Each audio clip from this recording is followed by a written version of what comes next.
Good morning प्यारे बच्चों। कैसे हो आप लोग? आशा करता हूँ आप सभी लोग ठीक होंगे। तो प्यारे बच्चों, आज के इस वीडियो में हम 8th ग्रेड अभ्यास पुस्तिका कक्षा 5 हिंदी विषय को एक ही वीडियो में पूरा हल करेंगे। बच्चों, आपको ये परेशानी आती है कि आप किसी भी सब्जेक्ट का कुछ पार्ट एक वीडियो में देख लेते हैं और फिर उसके आगे का पार्ट देखने के लिए आपको फिर से यूट्यूब में जाना पड़ता है और फिर से सर्च करके उसके आगे के पार्ट को ढूंढना पड़ता है। इससे आपको बहुत परेशानी का सामना करना पड़ता है। तो बच्चों, आपकी इसी समस्या के समाधान के लिए हमने ये वीडियो बनाया है। इस वीडियो में हम हिंदी 8th ग्रेड कक्षा 5 के संपूर्ण विषय को एक ही वीडियो में कवर करेंगे, जिससे आपको बार बार दूसरे वीडियो ढूंढने की ज़रूरत ना पड़े। तो चलिए बच्चों, शुरू करते हैं। सबसे पहले हम देखते हैं कि इस वीडियो में हम कौन कौन से चैप्टर देखेंगे। कक्षा 5 हिंदी विशिष्ट, पेज नंबर 3 से 5 तक पुष्प की अभिलाषा पाठ के प्रश्नोत्तर हैं। ईश्वर चंद्र विद्यासागर को देखेंगे पेज नंबर 6 से 8 में।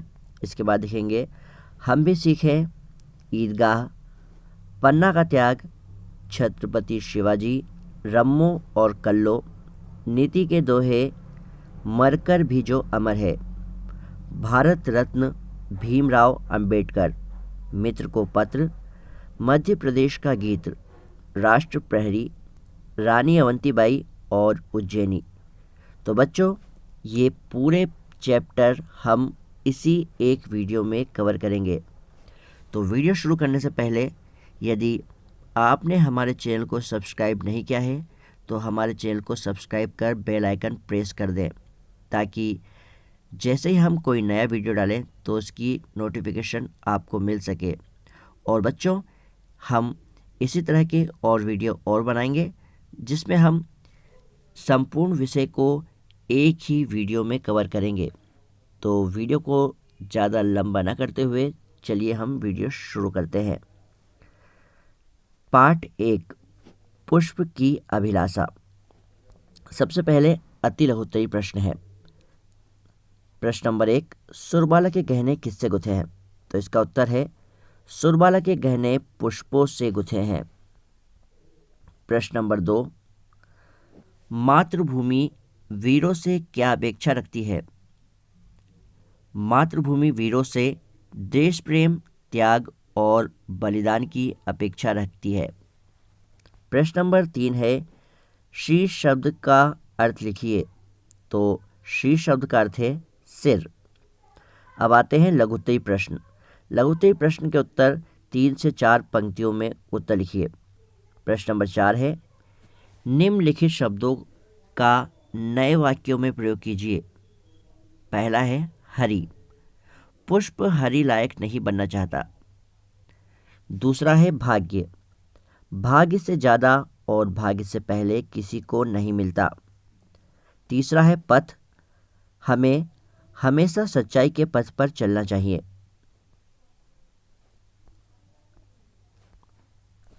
प्रश्न नंबर 5, यदि आप वनमाली होते तो बगीचे में आप क्या क्या कार्य करते? उत्तर, यदि हम वनमाली होते तो बगीचे में कई तरह के पुष्प लगाते, उनकी देखभाल करते एवं उन्हें सिंचित और राष्ट्र के कामों में उपयोग करते। प्रश्न नंबर 6, कविता में आए किन्हीं 3 संज्ञा शब्दों का प्रयोग करते हुए 3 वाक्य बनाइए। तो बच्चों, संज्ञा किसे कहते हैं ये आपको पता ही होगा। किसी व्यक्ति, वस्तु या स्थान या भाव के नाम को संज्ञा कहते हैं। तो 3 संज्ञा शब्द जो पाठ में आए हैं वो देखते हैं। पहला है पुष्प। इसका वाक्य प्रयोग है, पुष्प भगवान को चढ़ाए जाते हैं। वाक्य प्रयोग यानी कि एक ऐसा वाक्य बनाए जिसमें यह शब्द आए। दूसरा है सुरबाला। तो इसका वाक्य है, सुरबाला एक देव कन्या है। तीसरा है सैनिक, सैनिक हमारे देश की रक्षा करते हैं। अब आए हैं दीर्घ उत्तरीय प्रश्न। इनके उत्तर 8 से 10 पंक्तियों में लिखना है। तो पहला प्रश्न है, यदि पुष्प की जगह पुस्तक अपनी अभिलाषा बताती तो उसकी क्या क्या अभिलाषाएं हो सकती थी? अपने शब्दों में व्यक्त कीजिए। उत्तर,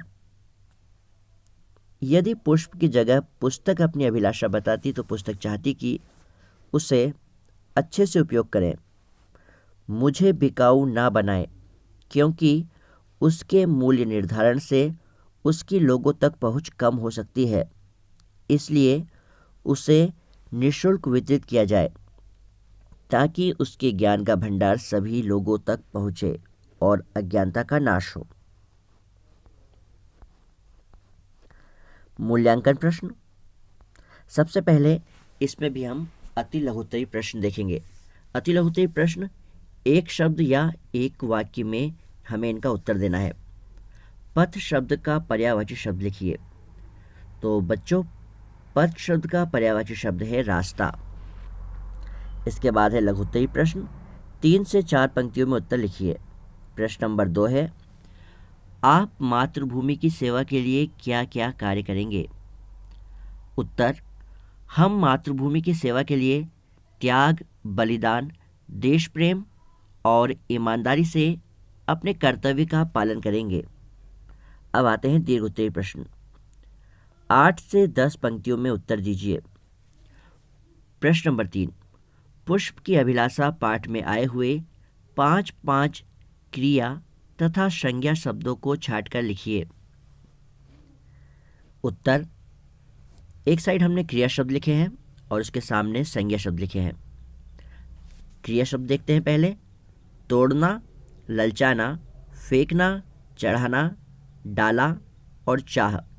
क्रिया शब्द यानी कि जिसमें कोई क्रिया होती है, जैसे हम जो कोई काम करते हैं उन्हीं कामों को क्रिया कहते हैं। अब है संज्ञा शब्द। संज्ञा शब्द है सुरबाला, गहना, पुष्प, माला, हरि और सम्राट। अब हम देखते हैं पाठ 3, ईश्वर चंद्र विद्यासागर के प्रश्न। सबसे पहले है अति लघुत्तरीय प्रश्न। प्रश्न नंबर 1 है, ईश्वर चंद्र के पिताजी ने जीविका के लिए क्या किया? उत्तर है, ईश्वर चंद्र के पिताजी ने जीविका के लिए नौकरी की। प्रश्न नंबर 2, प्रशंसा शब्द का विलोम शब्द लिखिए। उत्तर है, प्रशंसा शब्द का विलोम शब्द है निंदा। प्रश्न नंबर 3, हमें आत्म सुख कब मिलता है? उत्तर है, हमें किसी की मदद करने से आत्म सुख मिलता है। अब आते हैं लघुत्तरीय प्रश्न। लघुत्तरीय प्रश्न, इनके उत्तर हमें 3 से 4 पंक्तियों में देना है। प्रश्न नंबर 4, निम्नलिखित शब्दों के पर्यायवाची लिखिए। पर्यायवाची शब्द का अर्थ, एक वस्तु या प्राणी को कई नामों से पुकार सकते हैं या एक दूसरे के समान अर्थ देने वाले शब्द पर्यायवाची शब्द कहलाते हैं। जैसे पुत्र को बेटा या सुध भी कहते हैं। तो पहला प्रश्न है पुस्तक। पुस्तक को और हम किन नामों से जानते हैं? तो पुस्तक के पर्यायवाची होंगे किताब, बही, पोथी।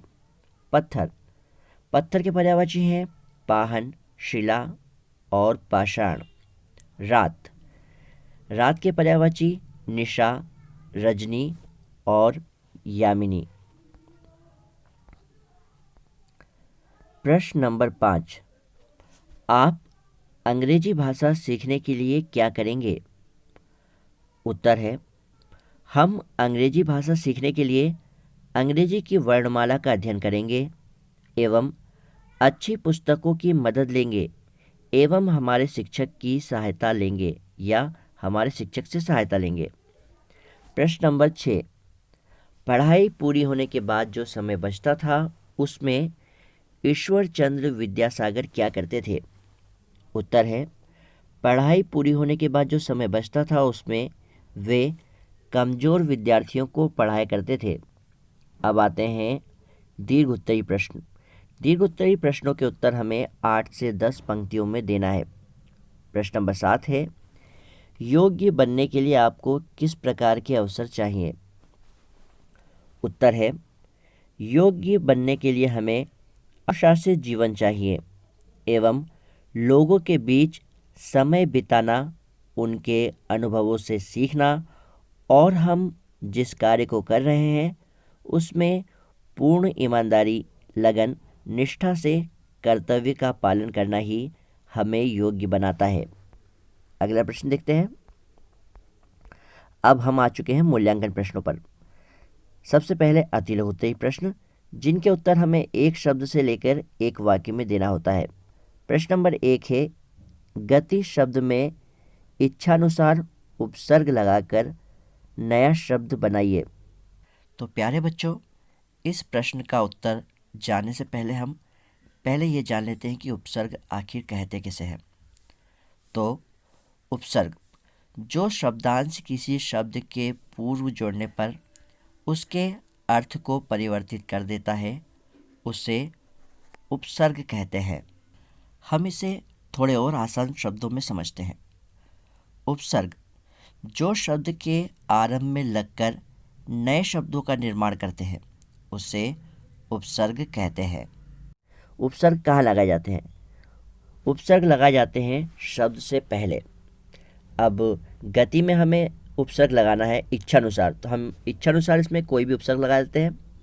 हमने प्र उपसर्ग लगाया तो प्र धन गति बराबर प्रगति हो गया।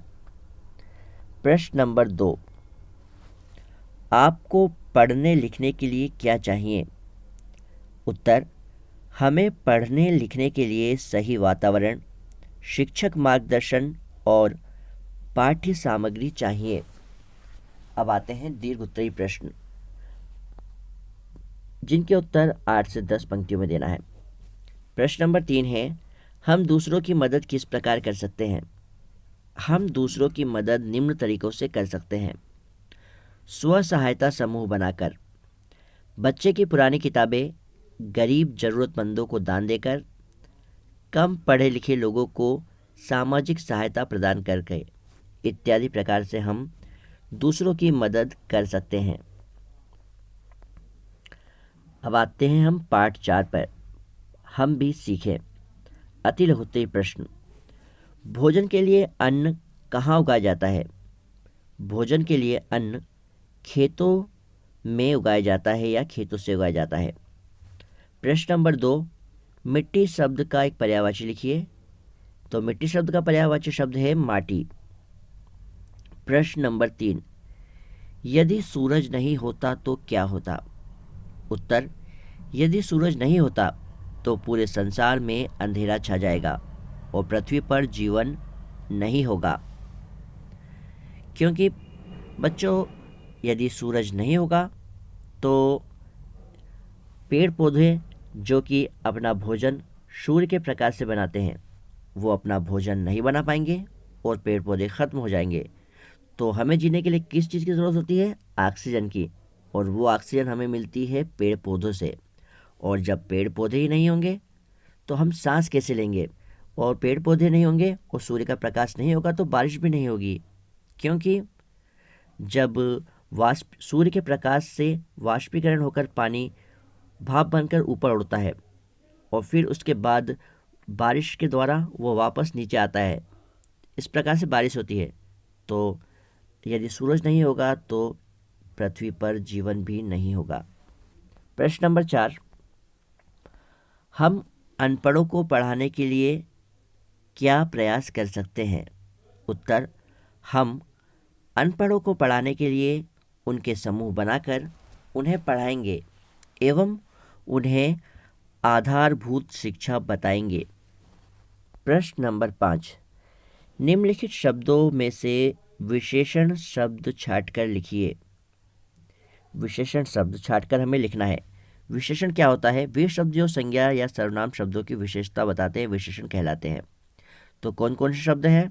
जलती दोपहर, त्यागी तरु, अनपढ़ लोग और नया उजाला।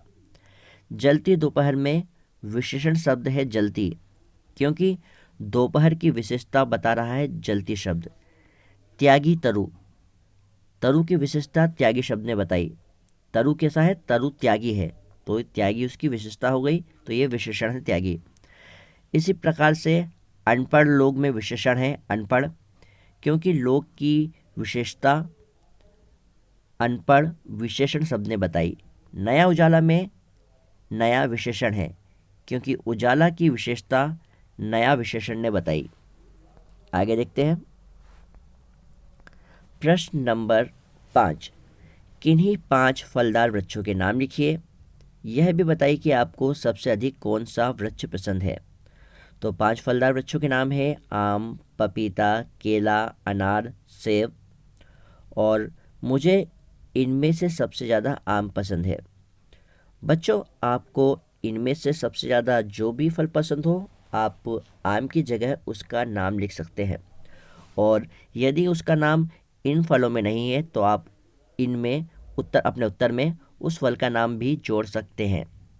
ठीक है बच्चों, तो चलिए अब हम अगला प्रश्न देखते हैं। अगला प्रश्न है दीर्घ उत्तरीय। प्रश्न नंबर 7, हम दूसरों की सहायता किस प्रकार से कर सकते हैं। उत्तर, हम दूसरों की सहायता इस प्रकार कर सकते हैं।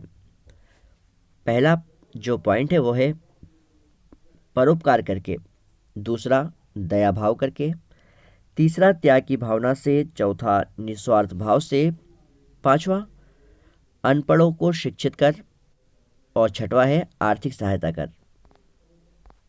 अगला प्रश्न देखते हैं। अब हम मूल्यांकन पे आ चुके हैं। मूल्यांकन 3। सबसे पहले है अति लघुत्तरी प्रश्न, मिट्टी शब्द का बहुवचन लिखिए। तो मिट्टी शब्द का बहुवचन है मिट्टियाँ। प्रश्न नंबर 2 है लोगों का पिछड़ापन कैसे दूर हो सकता है। तो उत्तर है हम लोगों का पिछड़ापन उन्हें आगे बढ़ाकर दूर कर सकते हैं। प्रश्न नंबर 3, तरु को त्यागी क्यों कहा जाता है। उत्तर, तरु को त्यागी इसलिए कहा गया है क्योंकि वृक्ष निस्वार्थ भाव से सबकी सेवा करते हैं, हमें जीवनदायी गैस प्रदान करते हैं। बच्चों, जीवनदायी गैस कौन सी है। जीवनदायी गैस है ऑक्सीजन गैस। इसके साथ हमें विभिन्न प्रकार की औषधियों एवं जलाऊ लकड़ी, फल एवं छाया देते हैं। इसके बदले में तरु हमसे कुछ नहीं मांगता, इसलिए तरु को त्यागी कहा जाता है। अगला प्रश्न, पाठ 5 ईदगाह। सबसे पहले अति लघुत्तरी प्रश्न देखते हैं। प्रश्न नंबर 1 है ईदगाह में एक साथ की जाने वाली प्रार्थना को क्या कहते हैं। तो इसका उत्तर है नमाज। तवे से रोटियां उतारते समय किस वस्तु का उपयोग किया जाता है। उत्तर है चिमटा। सुरलोक सिधारना मुहावरे का अर्थ क्या है। सुरलोक सिधारना मुहावरे का अर्थ है मृत्यु को प्राप्त करना। हामिद के कौन से मित्र ने मेले से क्या क्या खरीदा। मित्र और खिलौने के नाम भी लिखिए। उत्तर, महमूद ने सिपाही, मोहसिन ने भिश्ती, नूर ने वकील, और हामिद ने चिमटा खरीदा। प्रश्न नंबर 5 है निम्नलिखित शब्दों के शुद्ध रूप लिखकर उनका वाक्यों में प्रयोग कीजिए। आशीर्वाद, पहले में आशीर्वाद लिखा है तो इसका शुद्ध रूप है आशीर्वाद। वाक्य में प्रयोग, हमें अपने बड़ों का आशीर्वाद लेना चाहिए। अब दूसरे नंबर में पर्वत का जो सही शुद्ध रूप है वो इस प्रकार से है, और वाक्य प्रयोग है हिमालय पर्वत बहुत ऊंचा है। निर्भय का शुद्ध रूप इस प्रकार से होगा, और वाक्य प्रयोग में तुम इस पर निर्भय रहो। प्रश्न नंबर 6 है हमें अपने बड़े बुजुर्गों की सेवा क्यों करनी चाहिए। उत्तर, हमें अपने बड़े बुजुर्गों की सेवा करना चाहिए। सेवा करने से पुण्य तथा मन में शांति मिलती है।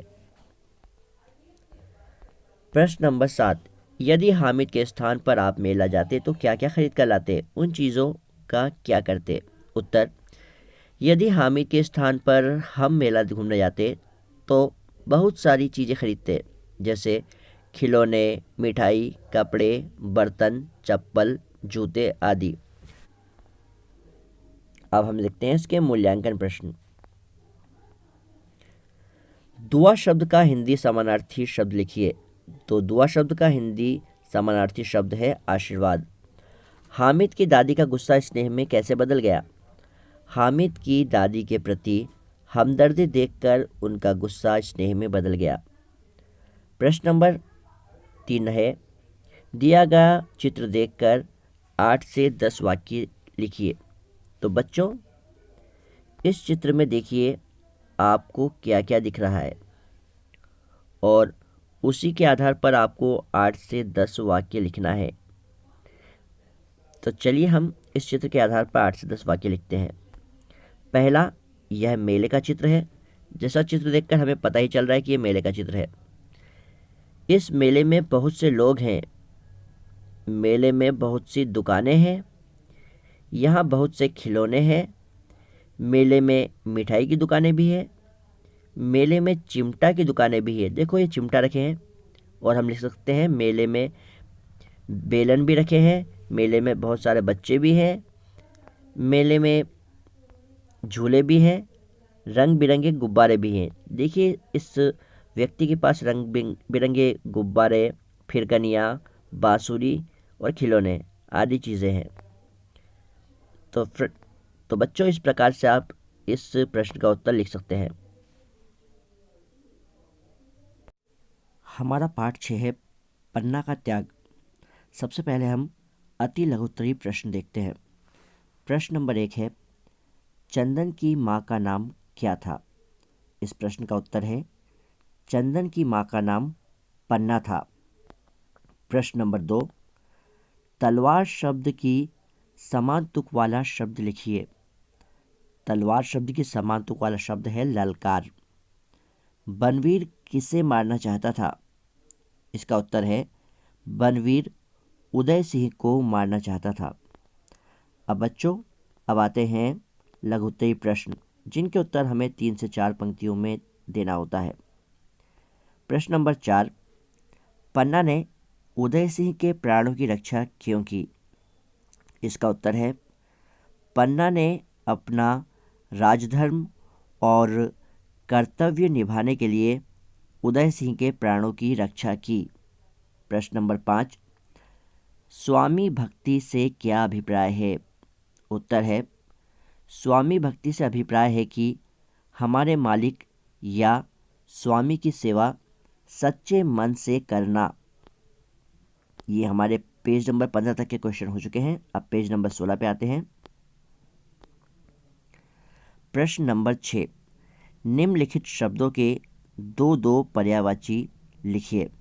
अंबर, अंबर का पर्यायवाची होता है आकाश और नभ। सूरज, सूरज का पर्यायवाची होता है सूर्य, रवि, सुधाकर, भानु, भास्कर और दिनकर। सिंह, सिंह के पर्यायवाची होते हैं शेर और वनराज। वनराज यानी जंगल का राजा। आँख, आँख के पर्यायवाची है नयन, नेत्र, और आँख को लोचन भी कहते हैं। अगला प्रश्न देखते हैं। अब आ चुके हैं हमारे निबंधात्मक प्रश्न। प्रश्न नंबर 7, यदि आप पन्ना के स्थान पर होते तो उदय सिंह की रक्षा के लिए क्या करते? बच्चों, इस प्रश्न में आपको अपने आप को पन्ना के स्थान पर सोचकर देखना है। मतलब कि आपको यह मानना है कि पन्ना के स्थान पर आप हैं और जो परिस्थिति पन्ना के सामने आई थी वही परिस्थिति आपके सामने आई है। तो आप किस प्रकार से उदय सिंह के प्राणों की रक्षा करेंगे? तो चलिए इसका उत्तर देखते हैं।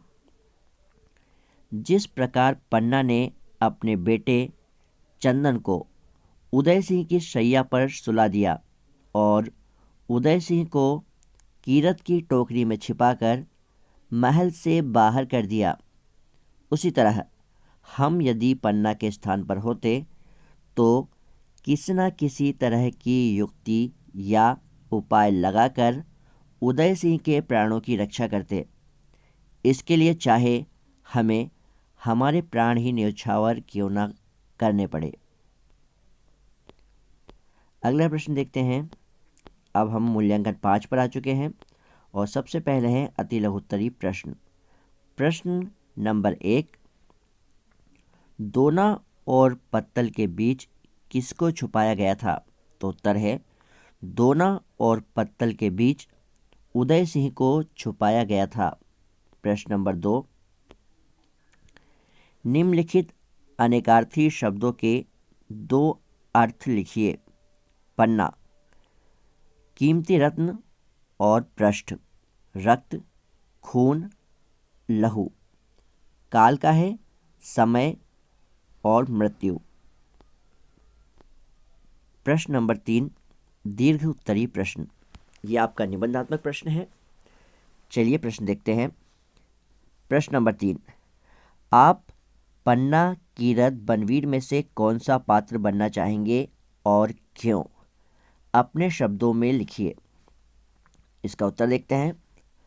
हम पन्ना, कीरत, बनवीर में से पन्ना बनना चाहेंगे क्योंकि पन्ना ने स्वामी भक्ति में स्वयं के पुत्र का त्याग देकर कुंवर उदय सिंह को बचाया।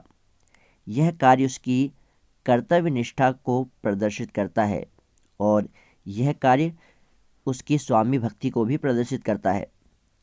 उसके इसी कार्य से हम प्रभावित हुए। अब हम आ चुके हैं पाठ 8 पे, छत्रपति शिवाजी।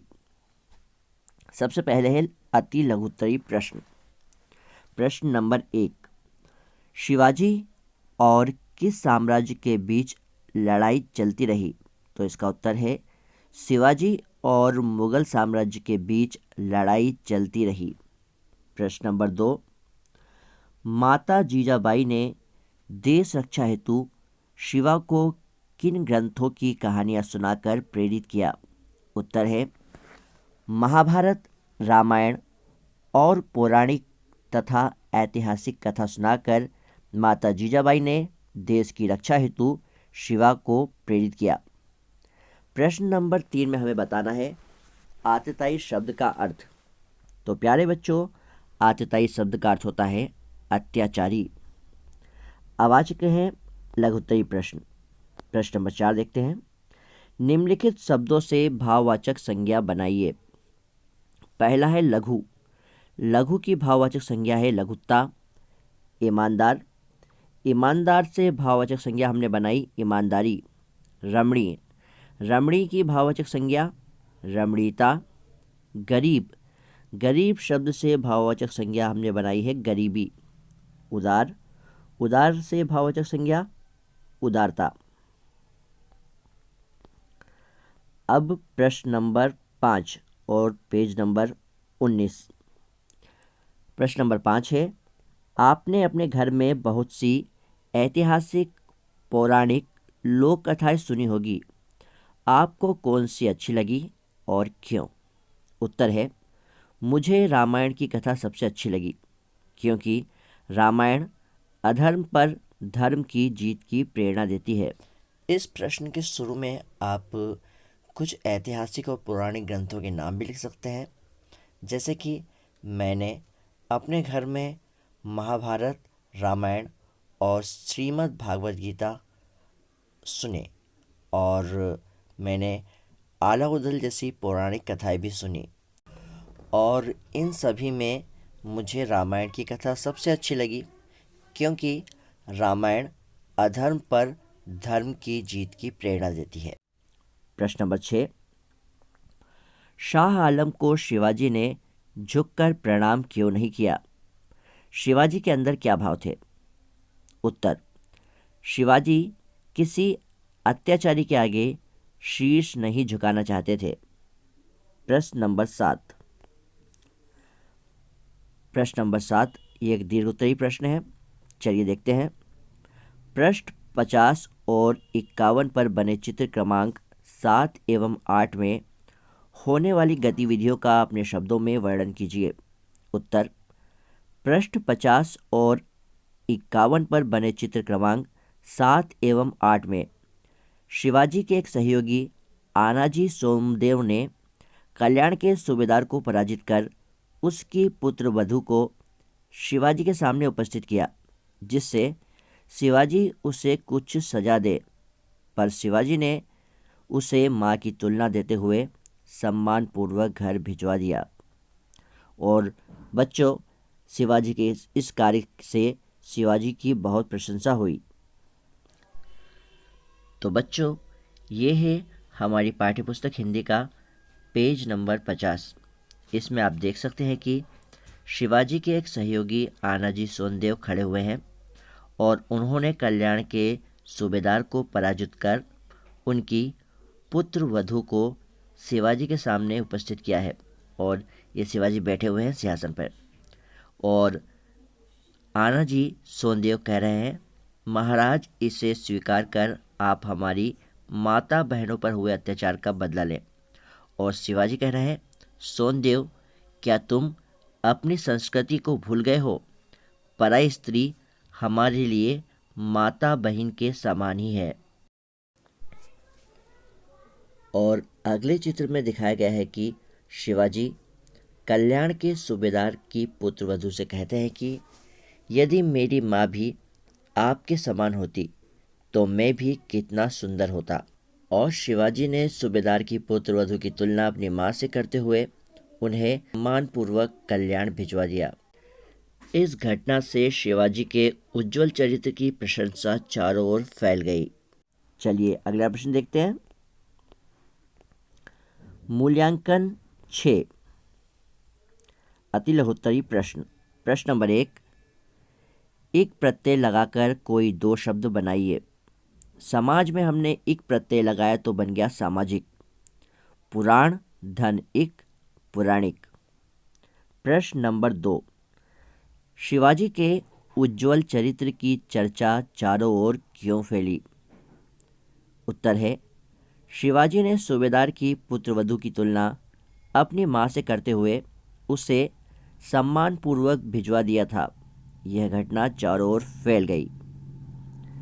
प्रश्न नंबर 3, शिवाजी के संपूर्ण जीवन चरित्र के बारे में अपने विचार व्यक्त कीजिए। उत्तर, शिवाजी अपनी मां जीजाबाई का बहुत आदर किया करते थे। वे अपने स्वदेश से प्रेम किया करते थे।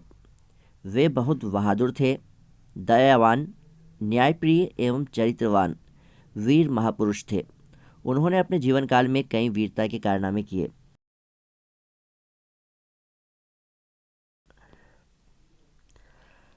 अब हमारा पाठ नंबर 9 रम्मो और कल्लो आ चुका है। चलिए रम्मो और कल्लो पाठ के उत्तर देखते हैं। सबसे पहले है अति लघुत्तरी प्रश्न। प्रश्न क्रमांक 1, रम्मो और कल्लो की पढ़ाई का जिम्मा किसने लिया? उत्तर है, रम्मो और कल्लो की पढ़ाई का जिम्मा बाबूजी ने लिया। दोनों परिवारों ने साथ साथ मिठाई खाई। उक्त वाक्य में क्रिया का कौन सा प्रकार है? सकर्मक क्रिया। प्रश्न नंबर 3, खिड़की शब्द का बहुवचन लिखिए। खिड़की शब्द का बहुवचन है खिड़कियां। प्रश्न नंबर 4, दिए गए मुहावरों का अर्थ लिखकर वाक्यों में प्रयोग कीजिए। 9 2 11 होना, अर्थ है भाग जाना। वाक्य प्रयोग, पुलिस को देखकर चोर 9 2 11 हो गया। मन मारकर रह जाना, उत्तर है मन के भावों को मन में ही दबा लेना। और इसका वाक्य प्रयोग है, राजू को नई गाड़ी के लिए मन मारकर रहना पड़ा। प्रश्न नंबर 5, रम्मो और कल्लो की पढ़ाई करने की इच्छा और तेज कैसे हो गई?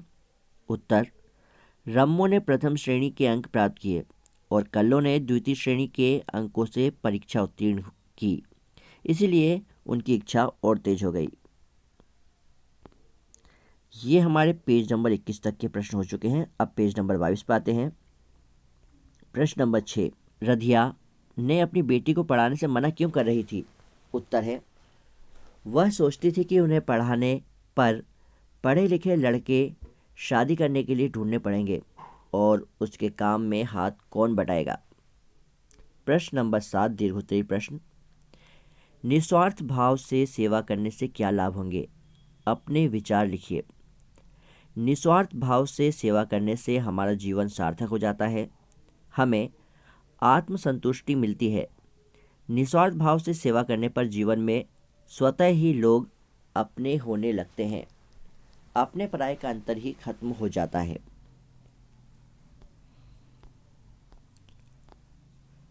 मूल्यांकन नंबर 7, अति लघुत्तरी प्रश्न, यदि रम्मो और कल्लो आपकी कक्षा में होती तो आप उनके साथ कैसा व्यवहार करते? इसका उत्तर है, यदि रम्मो और कल्लो हमारी कक्षा में होती तो हम उनके साथ मैत्रीपूर्ण व्यवहार करते। प्रश्न नंबर 2, दिए गए वाक्यों के प्रकारों का एक एक उदाहरण लिखिए। पहला है आज्ञावाचक वाक्य, तुम इधर आओ।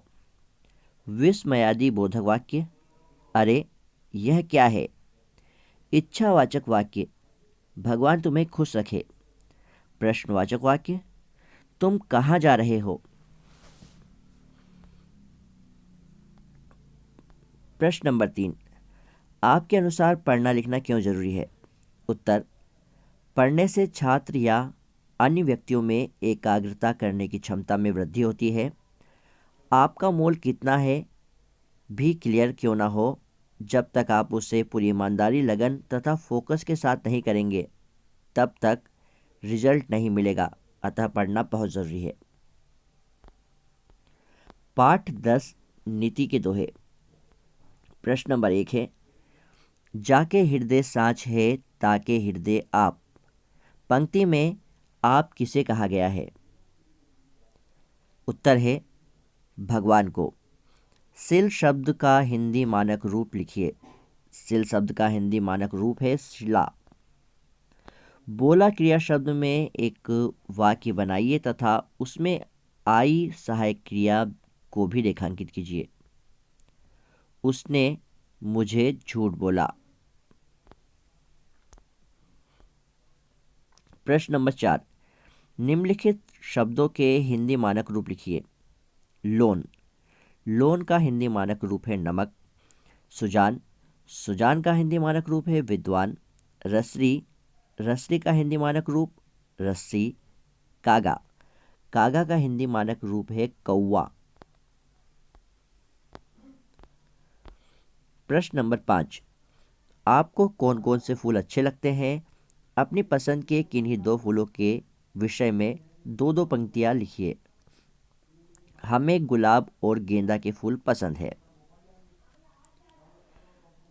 प्रश्न नंबर 6, हमें हमेशा अभ्यास क्यों करते रहना चाहिए? उत्तर, क्योंकि अभ्यास करने से हम उस कार्य में निपुण हो जाते हैं। प्रश्न नंबर 7,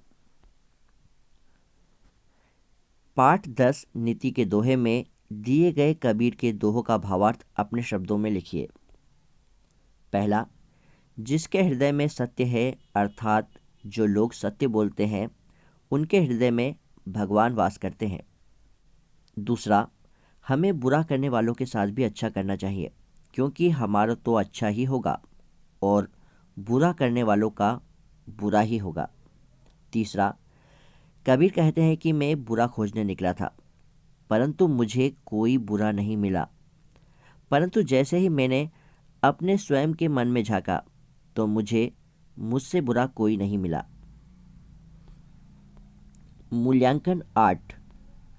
प्रश्न नंबर 1 है, कोयल और कौवे में किसकी आवाज़ मधुर होती है? उत्तर है कोयल की। प्रश्न नंबर 2, दिए गए विशेषण शब्दों के उदाहरण के अनुसार संज्ञा शब्दों में परिवर्तन कीजिए। एक साइड है विशेषण शब्द और दूसरे साइड है सामने संज्ञा शब्द। मीठा से मिठाई, बुरा से बुराई, खट्टा खटाई, अच्छा अच्छाई, तरुण से तरुणी।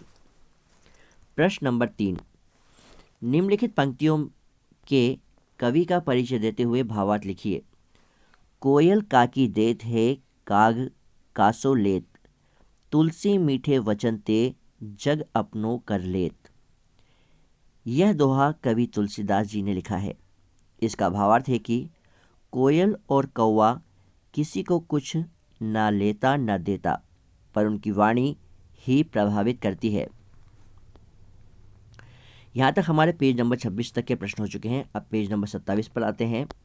पाठ 11, मरकर भी जो अमर है। अति लघुत्तरी प्रश्न। प्रश्न क्रमांक 1, हमारे राष्ट्रीय ध्वज को तिरंगा क्यों कहते हैं? उत्तर, हमारे राष्ट्रीय ध्वज को तिरंगा इसलिए कहते हैं क्योंकि हमारे राष्ट्रीय ध्वज में 3 रंग है। प्रश्न नंबर 2, बलिदानी कौन होते हैं? उत्तर, बलिदानी देश के लिए स्वयं का बलिदान देने वाले होते हैं। प्रश्न नंबर 3, परिणामतः शब्द में आए हुए मूल शब्द तथा प्रत्यय शब्दों को लिखिए। उत्तर, परिणाम धन तः। लघुत्तरी प्रश्न। प्रश्न नंबर 4, अनुस्वार तथा अनुनासिक का प्रयोग करते हुए 5 शब्द बनाइए। तो प्यारे बच्चों, अनुस्वार वाले शब्द वो होते हैं जिसमें अम की बिंदी हो, और अनुनासिक वाले शब्द में ऊपर चंद्र बिंदु आती है। तो अनुस्वार वाले शब्द देखते हैं, अंक, मंत्र, तंत्र, कंगन, नंदन, और भी शब्द आ सकते हैं जैसे कि चंदन, कंगा, कंस। अब देखते हैं अनुनासिक वाले शब्द। अनुनासिक वाले शब्द है तांबा, चांदी, चांद, दांत, भांति, चांदनी। प्यारे बच्चों, आपको अनुस्वार वाले 2 शब्द और अनुनासिक वाले 2 शब्द जो हमने इस वीडियो में नहीं बताए हैं, आपको इस वीडियो में कमेंट करके बताना है। चलिए अब अगला प्रश्न देखते हैं। प्रश्न नंबर 5, परी और अन उपसर्ग लगाकर 2 शब्द तथा ई और ता प्रत्यय लगाकर 2 शब्द बनाइए। उत्तर, परी से परिवार और परिणाम, और अन उपसर्ग लगाकर अनशन और अनजान। अब है प्रत्यय। प्रत्यय हमें लगाना है ई। तो वेदनीय, सराहनीय, और ता में सामाजिकता और राष्ट्रीयता। प्रश्न नंबर 6, झांसी में रहते हुए आजाद के जीवन में आई परेशानियों को संक्षेप में लिखिए। झांसी में आजाद एक खोखे में रहते थे। खाने का कोई ठिकाना नहीं था। उन्हें एक बार दिन भर में चने चबाकर ही गुजारा करना पड़ा था।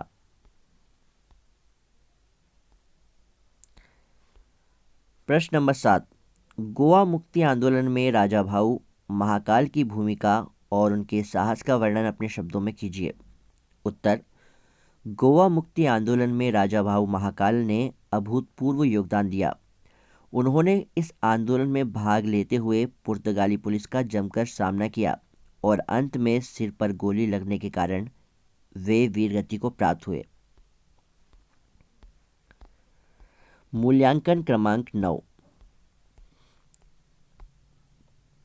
प्रश्न नंबर 1, राजा भाऊ महाकाल के जन्म दिनांक की एक अन्य विशेषता लिखिए।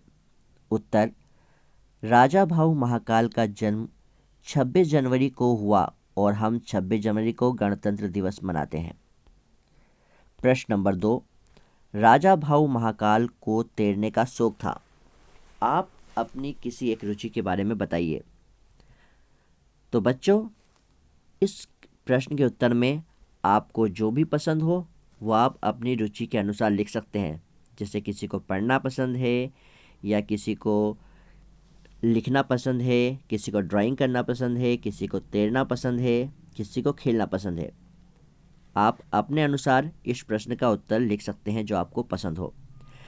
हमने इसके उत्तर में लिख दिया है मुझे किताब पढ़ना पसंद है, लेकिन आपको वो लिखना है जो आपको पसंद हो। चलिए आगे देखते हैं।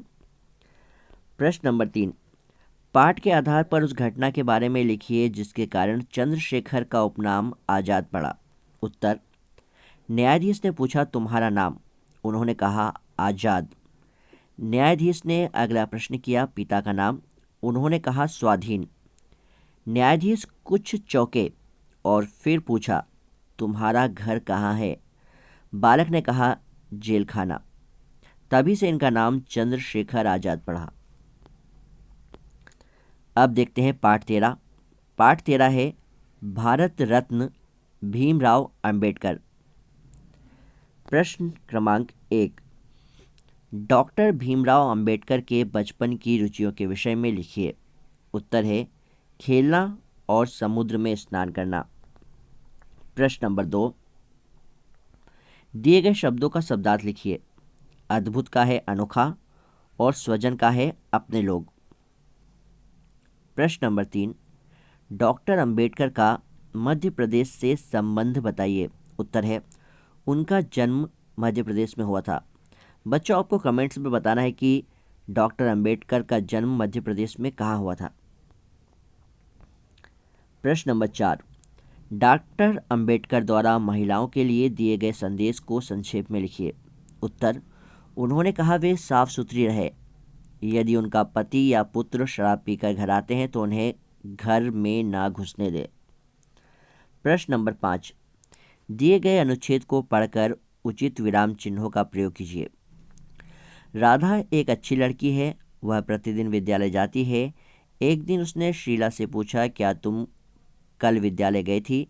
शीला ने कहा, हाँ मैं गई थी, परंतु तुम कल विद्यालय क्यों नहीं आई? राधा ने बताया, वह कल बीमार थी। तो बच्चों इस अनुच्छेद में हमें विराम चिन्हों का प्रयोग करना है। देखते हैं, राधा एक अच्छी लड़की है, यहाँ हमने पूर्ण विराम लगाया। वह प्रतिदिन विद्यालय जाती है, यहाँ भी हमने पूर्ण विराम लगाया है। के बाद एक दिन उसने शीला से पूछा, क्या तुम कल विद्यालय गई थी? यहाँ उसने प्रश्न पूछा है तो हमने यहाँ प्रश्नवाचक चिन्ह लगाया। शीला ने कहा, हाँ मैं गई थी, परंतु तुम कल विद्यालय क्यों नहीं आई? अब शीला ने यहाँ पर राधा से प्रश्न पूछा है तो यहाँ हमने प्रश्नवाचक चिन्ह लगाया। राधा ने बताया वह कल बीमार थी और यहाँ पर हमने पूर्ण विराम लगाया। यहाँ तक हमारे पेज नंबर 30 तक के प्रश्न हो चुके हैं। अब पेज नंबर 31 देखते हैं।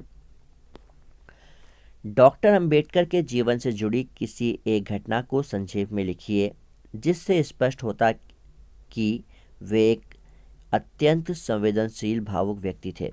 उत्तर, बाबा जी का कुत्ता बीमार हो गया और बाद में वह मर गया। उसकी मृत्यु के बाद उन्हें कुत्ते की मृत्यु का दुख होता है। यह घटना उनके पशु प्रेम को प्रदर्शित करती है। प्रश्न नंबर 7, आपने अपने पास जो भी पशु देखे हो उनके नाम लिखिए। उनमें से आपको कौन सा पशु सबसे अधिक प्रिय है और क्यों? संक्षेप में बताइए। उत्तर, हमारे आसपास गाय, बकरी, कुत्ता, बिल्ली आदि पशु हैं, जिसमें से गाय मेरा सबसे अधिक प्रिय पशु है क्योंकि वह शांति प्रिय पशु है। गाय दूध देती है जिससे कई खाद्य वस्तुएं बनाई जाती है। धार्मिक मान्यता के अनुसार गाय पूजनीय भी है। हम गाय को गौ माता भी कहते हैं।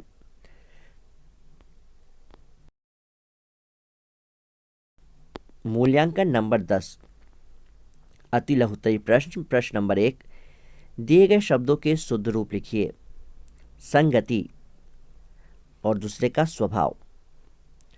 प्रश्न नंबर 2, डॉक्टर अंबेडकर का अपने माता पिता के प्रति प्रेम को व्यक्त करने वाली घटना को अपने शब्दों में लिखिए। उत्तर, जहां उनकी माता की अस्थियां रखी थी वहां वे रुककर भाव विभोर अवस्था में खड़े हो जाते हैं और अपनी मां को याद करते हैं। प्रश्न नंबर 3, आप समाज सेवा करने के लिए क्या क्या कार्य करना चाहेंगे? अपने शब्दों में बताइए। उत्तर, हम समाज सेवा करने के लिए दूसरों के प्रति संवेदनशीलता रखेंगे, लोगों की आर्थिक रूप से मदद करेंगे और मुसीबत में सहयोग देंगे। पाठ 14, मित्र को पत्र। अति लघुत्तरी प्रश्न। सर्वप्रथम डॉक्टर कलाम ने किस रूप में अपनी सेवाएं दी? उत्तर है रॉकेट इंजीनियर। दिए गए अंग्रेजी शब्दों के हिंदी अर्थ शब्दकोश से खोजकर लिखिए। पहला है कंप्यूटर। कंप्यूटर को हिंदी में कहते हैं संगणक। इंजीनियर, और इंजीनियर को कहते हैं अभियंता। पार्थ ने अपने मित्र से दूसरे प्रश्न के बारे में डॉक्टर कलाम के उत्तर में पर्यावरण सुधार के लिए क्या सुझाव दिया है? उत्तर है घर में या पाठशाला में 5 पेड़ लगाना। तो बच्चों आप सभी को भी अपने घर या पाठशाला में 5-5 पेड़ लगाना है और कमेंट में बताना है आपको कि किस किस ने अपने घर या पाठशाला में 5-5 पेड़ लगाए हैं और आपको उनकी देखभाल भी करना है, जैसे कि उन्हें पानी देना। चलिए अगला प्रश्न देखते हैं। प्रश्न नंबर 4, जीवन का ध्येय निश्चित करने के संबंध में डॉक्टर कलाम ने क्या परामर्श दिया? अपने शब्दों में संक्षेप में बताइए। जीवन का ध्येय निश्चित करने के लिए हमें जी तोड़ मेहनत करके पसीना बहाना पड़ता है। प्रश्न नंबर 5, यदि आपको भी डॉक्टर कलाम से प्रश्न पूछने का अवसर प्राप्त होता है तो आप उनसे किस विषय पर बात करते और क्या प्रश्न पूछते? उत्तर, हम उनसे उनके व्यवहार पर प्रश्न पूछते कि इतनी ऊंचाइयों पर पहुंचने के बाद भी वे इतने सरल और उदार कैसे हैं। प्रश्न नंबर 6, एक अच्छा नागरिक और सफल व्यक्ति बनने के लिए हमें क्या प्रयास करने चाहिए? संक्षेप में बताइए। हमें अपने लक्ष्य के प्रति कठिन परिश्रम और समन्वयता रखना जरूरी है।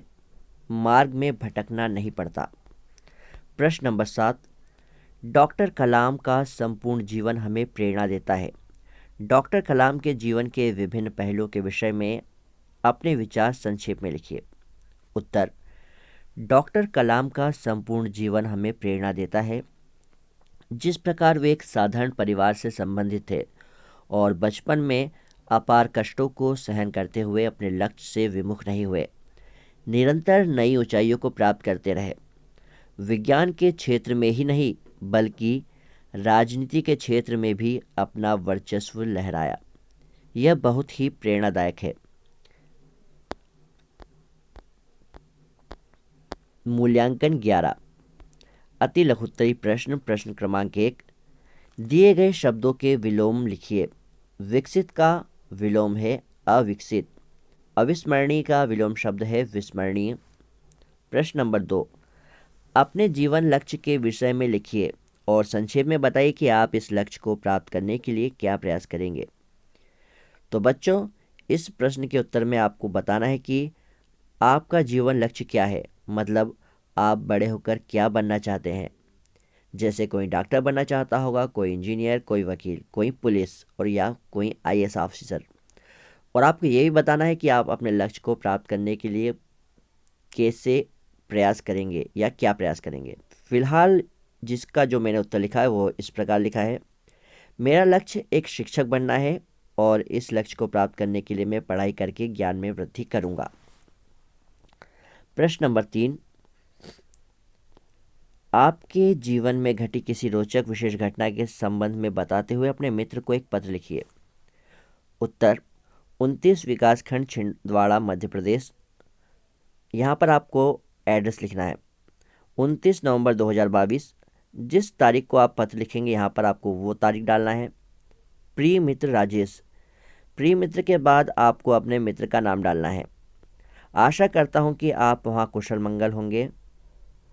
और इसके आगे आपके जीवन की जो भी घटना है आपको यहाँ पर उसके बारे में लिखना है और अंत में लिखना है तुम्हारा मित्र और अपना नाम लिख देना है आपको। पाठ 15, मध्य प्रदेश का गीत।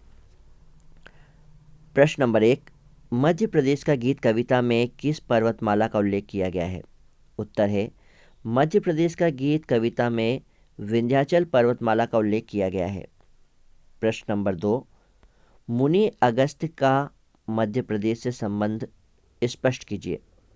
उत्तर, मुनि अगस्त्य ने वेदों की रचना मध्य प्रदेश में ही की थी। प्रश्न नंबर 3, दिए गए शब्दों के हिंदी मानक रूप लिखिए। बिरछा का वृक्ष और पाथर का है पत्थर। प्रश्न नंबर 4, मध्य प्रदेश के किसी एक पर्यटन स्थल की विशेषताओं के बारे में संक्षेप में बताइए जहां आप घूमना चाहते हैं। उत्तर, हम पचमढ़ी घूमना चाहते हैं क्योंकि वहां का प्राकृतिक परिवेश हमें आकर्षित करता है। और बच्चों, आप मध्य प्रदेश में किस जगह पर घूमना चाहते हैं आप कमेंट में ज़रूर बताइएगा। चलिए प्रश्न नंबर 5 देखते हैं। कविता में ग्वालियर और मालवा को मध्य प्रदेश के कौन से अंगों की उपमा दी गई है?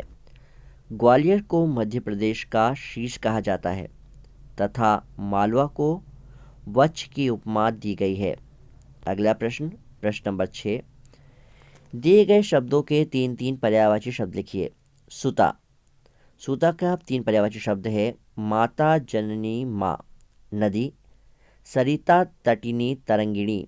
घर, ग्रह, भवन, सदन। सागर, और सागर के 3 पर्यायवाची शब्द हैं समुद्र, जलधाम और नदीश। प्रश्न नंबर 7, मध्य प्रदेश के किन्हीं 5 पर्यटन स्थलों के बारे में संक्षेप में लिखिए और बताइए कि ये स्थल क्यों प्रसिद्ध है। पहला, ओरछा नदी ऐतिहासिक छतरी एवं श्री राम राजा के मंदिर के लिए प्रसिद्ध है। दूसरा, अमरकंटक नर्मदा नदी के उद्गम के लिए प्रसिद्ध है। तीसरा, उज्जैन महाकालेश्वर के मंदिर के लिए प्रसिद्ध है। चौथा, सतना सीमेंट उद्योगों एवं शारदा माता के मंदिर के लिए प्रसिद्ध है। और पांचवा है, खजुराहो अपने 1000 साल पुराने चंदेलों द्वारा निर्मित मंदिरों के लिए प्रसिद्ध है। मूल्यांकन 12, अपने जिले शहर के किसी एक प्रसिद्ध स्थान का नाम लिखिए।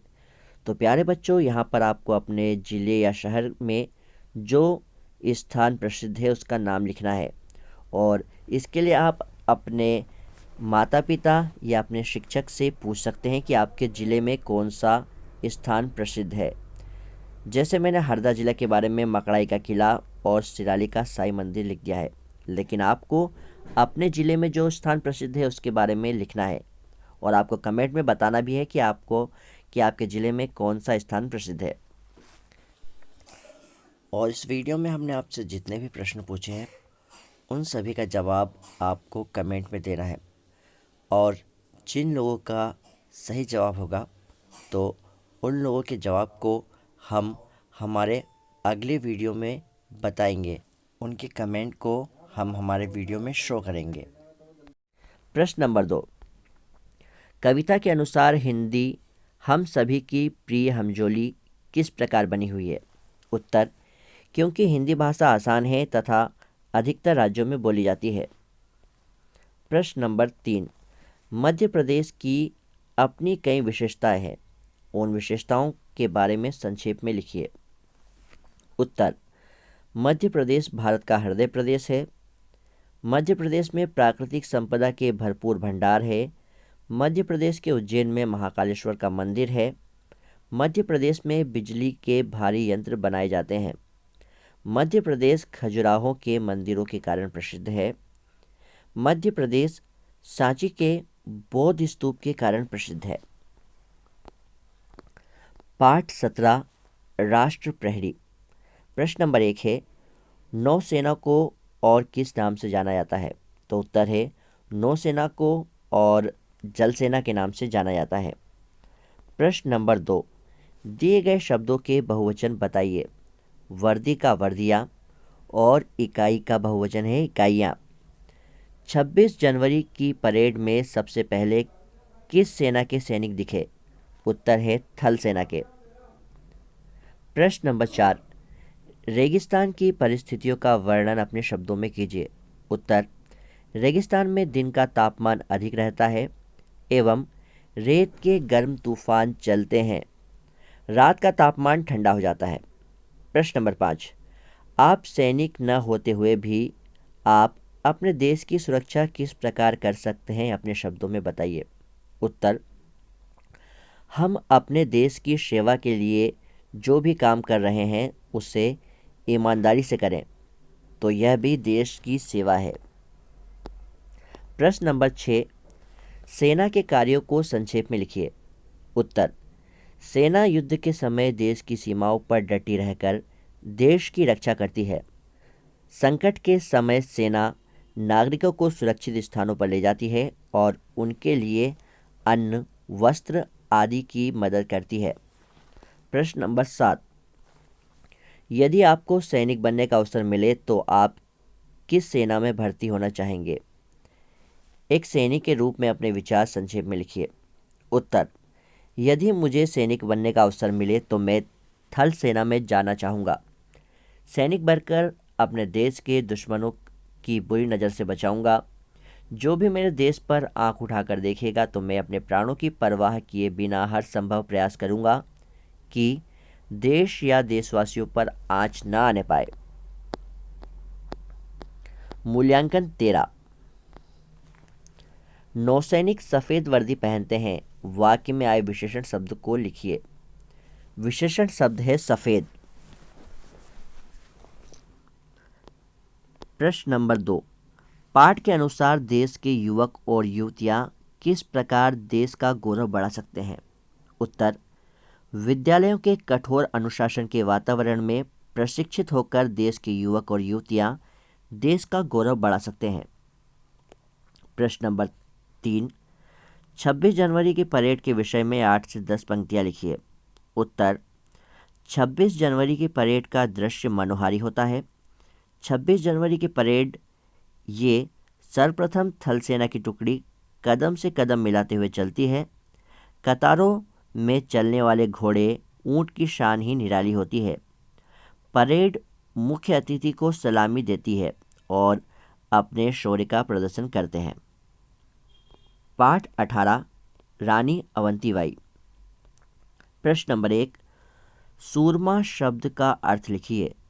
उत्तर, सूरमा शब्द का अर्थ है वीर। रामगढ़ की रानी अवंतीबाई की कहानी कौन सुना रहा था?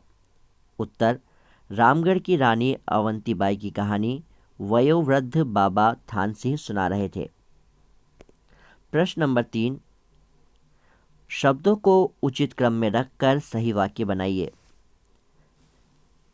जो वाक्य हैं वो हैं, गए मौन हो इतना बाबा थानसिंह कहकर। तो इन्हें हमें सही शब्दों में या सही क्रम में जमाना है। उत्तर, इतना कहकर बाबा थानसिंह मौन हो गए। लघु उत्तरीय प्रश्न क्रमांक 4, रानी टीला क्यों प्रसिद्ध है? अवंतीबाई की चिता को अग्नि दी गई। उनके साथियों ने पत्थरों का एक स्मारक बनाकर उन्हें अपनी श्रद्धांजलि दी। यह टीला रानी का टीला के नाम से जाना जाता है। प्रश्न नंबर 5, अवंतीबाई के चरित्र की विशेषताओं को अपने शब्दों में लिखिए। उत्तर, अवंतीबाई एक वीर, साहसी, निडर, स्वदेशी प्रेमी एवं समाजसेवी महिला थी। प्रश्न नंबर 6, रानी अवंतीबाई ने अंग्रेजों से बदला लेने के लिए क्या किया? उत्तर, रानी अवंतीबाई ने अंग्रेजों से बदला लेने के लिए लोगों को संगठित किया। अब आ चुके हैं दीर्घ उत्तरीय प्रश्न। प्रश्न नंबर 7, रानी अवंतीबाई के बलिदान की कहानी अपने शब्दों में लिखिए। उत्तर, रामगढ़ की अवंतीबाई बड़ी बहादुर थी। उनके पति विक्रमजीत सिंह को अल्पवयस्क बताकर गद्दी से हटा दिया गया, तो शोक के कारण उनका निधन हो गया।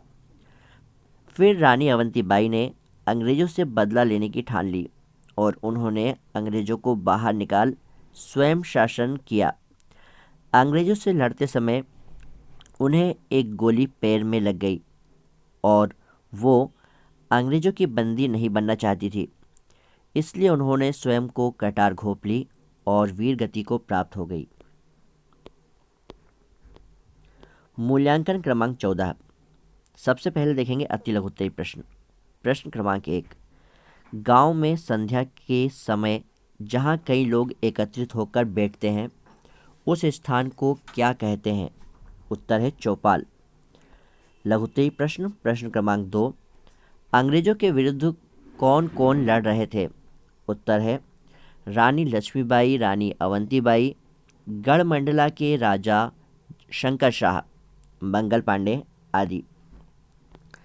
अब प्रश्न नंबर 3 है दीर्घ उत्तरीय या निबंधात्मक प्रश्न।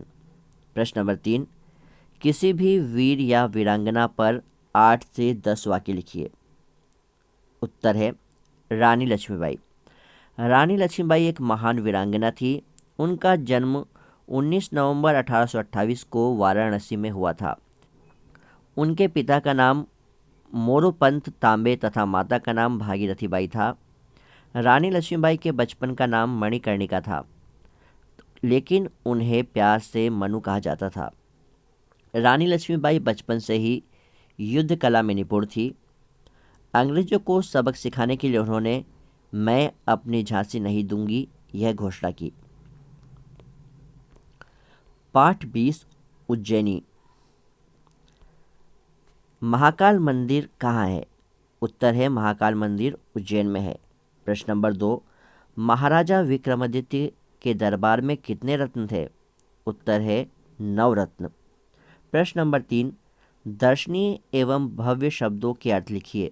दर्शनीय शब्द का अर्थ है देखने योग्य और भव्य शब्द का अर्थ है विशाल। प्रश्न नंबर 4, उज्जैनी के प्रमुख दर्शनीय स्थलों के नाम लिखिए। उत्तर, महाकालेश्वर मंदिर, गोपाल मंदिर, हरि सिद्धि देवी मंदिर और कुंभ मेला। प्रश्न नंबर 5, विद्यालय के बच्चे किस प्रकार उज्जैनी पहुँचे, लिखिए। उत्तर, सुबह से बच्चे रेलवे स्टेशन पर पहुँच गए। सभी ने गुरुजी के सानिध्य में टिकट लिया और रवाना हो गए। प्रश्न नंबर 6, वेधशाला किसे कहते हैं?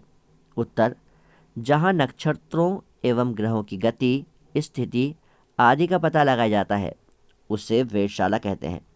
दीर्घ उत्तरी प्रश्न, श्री कृष्ण और सुदामा की मित्रता का वर्णन करते हुए सांदीपनी आश्रम के बारे में लिखिए। उत्तर, सांदीपनी आश्रम में कृष्ण, सुदामा एवं बलराम ने श्री सांदीपनी मुनि से शिक्षा ग्रहण की। सांदीपनी आश्रम उज्जैन में स्थित है। मूल्यांकन 15। अति लघुत्तरी प्रश्न, मेघदूत की रचना किसने की? उत्तर है कालिदास। प्रश्न नंबर 2, पाठ के आधार पर 12 ज्योतिर्लिंग के नाम लिखिए। उत्तर, सोमनाथ, महाकाल, विश्वनाथ, मल्लिकार्जुन, ओंकारेश्वर, केदारनाथ, भीमशंकर, त्रयंबकेश्वर, वैद्यनाथ, नागेश्वर, रामेश्वर और घृष्णेश्वर। प्रश्न नंबर 3,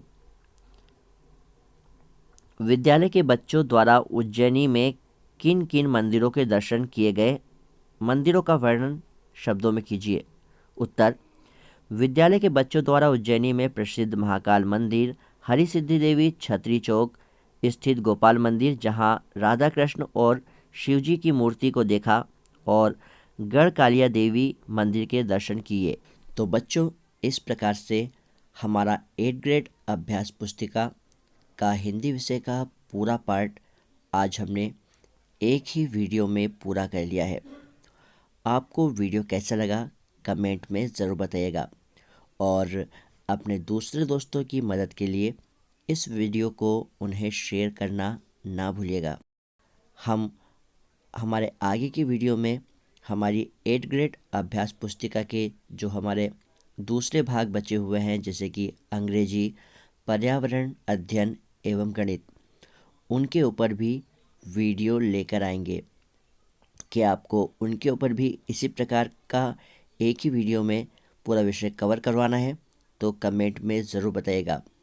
और प्यारे बच्चों, हमारे चैनल को सब्सक्राइब कर बेल आइकन प्रेस ज़रूर कर लीजिएगा, ताकि जैसे ही हम कोई नया वीडियो अपलोड करें तो आपको उसका नोटिफिकेशन मिल सके।